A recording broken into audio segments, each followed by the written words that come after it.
Saudara-saudara sekalian, untuk politik hukum, hari ini kita jumpa lagi di pembahasan yang keempat melalui via YouTube channel yang sengaja dibuat untuk kemudian mempermudah mahasiswa mengakses materi-materi yang disampaikan oleh karena kendala-kendala yang selama ini terkait dengan jaringan, terkait dengan kuota, terkait dengan media Zoom yang tidak efektif, kemudian demikian juga WhatsApp dan lain sebagainya dalam hal ini, sehingga cara seperti ini kemudian saudara-saudara sekalian dapat mengakses kapanpun dimanapun Anda dapat memahami materi-materi yang disampaikan dari dosen kepada Anda sebagai mahasiswa. Kemudian terkait dengan yang saya ingin sampaikan pada hari ini adalah sistem hukum nasional. Mari kita lihat secara seksama makna-makna daripada sistem hukum nasional. Hukum nasional suatu negara, hukum nasional dalam suatu negara itu merupakan gambaran dasar mengenai tatanan hukum nasional. Dia merupakan suatu gambaran dasar mengenai tatanan hukum nasional yang dianggap sesuai dengan kondisi masyarakat yang bersangkutan. Saudara-saudara sekalian, di tahun 2014 sampai 2013, 2013, 14, 15 saya coba melakukan penelitian konstitusi di beberapa negara. Ternyata saya melihat bahwa kita bersyukur negara Indonesia ini merupakan negara yang sangat kaya akan ide-ide filosofis yang terkandung di dalam konstitusinya. Itulah yang kemudian membedakan antara negara Indonesia dengan negara-negara lain yang ada di dunia. Artinya bahwa kita bisa melihat di dalam konstitusi kita bisa melihat falsafah negara kita, yakni adalah Pancasila, yang memuat ada 5 sila. Jadi kalau saya katakan ada berapa ideologi Pancasila, itu bukan satu ya. Ideologi Pancasila itu bukan satu Pancasila, tapi ada 5. Itu ada 5. Jadi maksudnya bahwa istilah Pancasila itu hanya mencoba untuk merangkum beberapa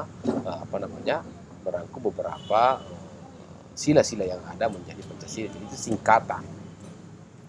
Nah, bagi Indonesia, tatanan hukum nasional yang sesuai dengan masyarakat Indonesia adalah berdasarkan Pancasila dengan pokok-pokoknya seperti berikut.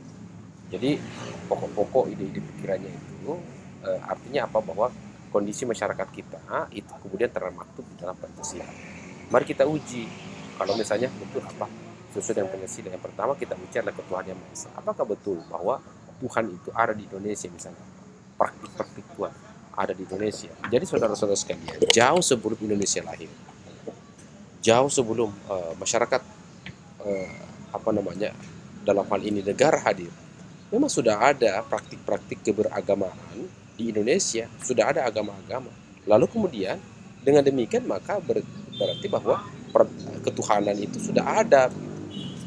Sudah ada. Ini dalam kajiannya ya, bukan pada persoalan kajian tentang keagamaannya, bahwa memang ada di negara kita yang terkait dengan praktik-praktik agama dan praktik-praktik ketuhanan yang ada. Sehingga kemudian itulah yang dijadikan sebagai sebuah dasar sehingga mengilhami lahir suatu sila-sila pertama, yaitu adalah sila ketuhanan yang Maha Esa.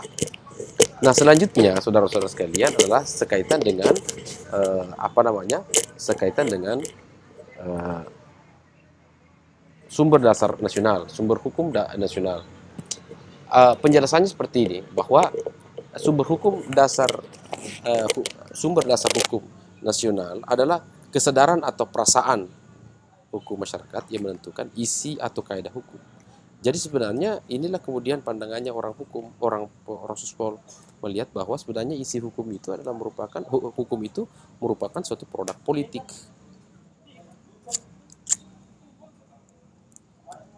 Maksudnya bahwa dia merupakan produk politik, ini menggambarkan bahwa apa yang termaktub di dalam suatu hukum itu, kaidah-kaidah, pasal-pasal yang ada, undang-undangnya ada, sampai kemudian peraturan desa, itu merupakan sebuah proses kesadaran yang terlahir dari anggota DPR atau sebagai perwakilan masyarakat untuk menentukan suatu isi daripada kaidah-kaidah atau peraturan perundang-undangan itu.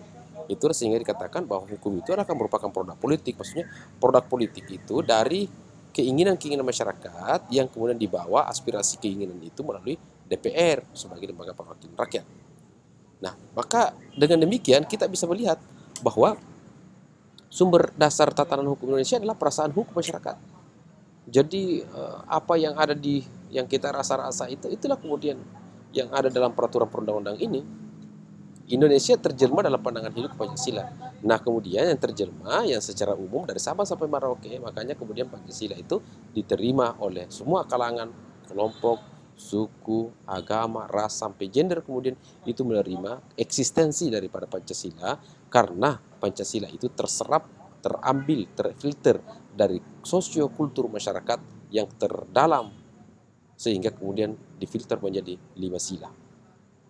Nah, tentu pengujian-pengujian yang pertama tadi yang saya katakan bahwa pengujian-pengujiannya itu ya ketuhanan memang sudah ada sebelum. Yang kedua misalnya kita uji lagi kemanusiaan yang ada dan beradab.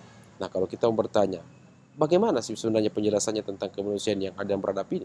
Nah penjelasannya terkait dengan kemanusiaan yang ada dan beradab ini bahwa itu terlahir dari proses yang sifatnya di mana masyarakat kita sebelum Indonesia lahir itu kemudian nilai filosofinya memang ada yang namanya kemanusiaan. Mari kita uji.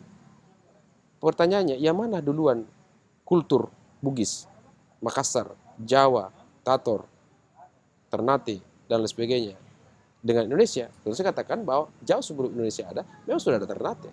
Kultur Bugis sudah ada, Makassar sudah ada. Nah, nilai-nilai seperti itulah kemudian terjemah masuk di dalam konstitusi kita atau masuk dalam falsafah negara kita yang memasukkan kata kemanusiaan. Dalam hal ini contohnya kemanusiaan dalam bahasa Bugis itulah Sipakatau dan Makassar, Bugis Makassar Sipakatau. Mungkin tetap ada juga namanya bahasa Ternate-nya. Artinya apa? Kalau kita ambil dalam konteks kemanusiaan bahwa tidak ada manusia yang mau diperlakukan secara tidak manusiawi. Nilai inilah kemudian diangkat untuk menjadi sebuah dasar falsafah negara kita yang termaktub dalam sila kedua Pancasila. Begitu juga keadilan sosial, begitu juga yang namanya persatuan, tidak ada orang yang mau bercerai-berai. Keadilan sosial pasti orang mau diperlakukan secara adil kelompok, kemudian kerakyatan dipimpin oleh hikmat kebijaksanaan dalam permusyawaratan perwakilan, bahwa substansi demokrasi itu, substansi kepemimpinan itu harus dilakukan melalui pendekatan musyawarah. Nah, itulah yang terkadang saya mengkritik bahwa sesungguhnya kalau menurut saya bahwa sistem demokrasi itu sebaiknya dikembalikan pada awalnya bahwa tetap dilakukan melalui pemilihan melalui mekanisme di perwakilan DPR. Karena istilahnya logikanya bilang kepala pemilihan wali kota dan bupati itu gubernur, buat apa kemudian ada perwakilan kalau kemudian toh akhirnya kita harus memilih juga. Walaupun ini penuh dengan diskusi panjang, perlu sebuah pandangan yang luas untuk mengkaji karena ini tidak cukup. Hanya saya simpelnya seperti itu mengatakan bahwa untuk apa ada DPR kalau kemudian pada akhirnya kita juga yang meninggalkan pekerjaan kita sebagai dosen, meninggalkan pekerjaan petani untuk bersawah, meninggalkan kemudian petani untuk berkebun hanya untuk mencoblos siapa yang menjadi pemimpinnya. Tidakkah cukup anggota DPR yang telah dipilih oleh rakyat untuk kemudian memilihnya? Nah, walaupun dalam ujung-ujungnya tentu juga terjadi kontroversi karena ada sebuah praktik-praktik yang tidak sehat, yakni adalah karena ada proses-proses yang cenderung untuk kemudian terjadinya proses-proses korupsi atau sogok-menyogok dalam pemilihan. Tapi dalam tafsiran seperti itu ya, silakan kan mereka juga yang disogok. Yang disogok dengan menyogok itu kan mereka saja yang masuk neraka begitu dalam pendekatan agama Islam. Ya, jangan melibatkan kita. Bagaimana bisa terlibat kita dalam sogok menyogok? Ya, termasuk kita kalau misalnya ada ampau, ada serangan fajar, yang kemudian ketika pemilihan hari ini kemudian subuhnya sudah ada kemudian amplop dan diberikan atau sebelumnya, itu juga sama saja dengan sogok menyogok. Jadi biarkanlah mereka yang bersogok, tidak usah dilibatkan masyarakat yang suci, tidak usah dilibatkan masyarakat yang bersih, tidak usah dilibatkan masyarakat yang memang sudah bekerja dengan penuh ketekunan untuk dirusaki lagi pikirannya dengan kepentingan tertentu.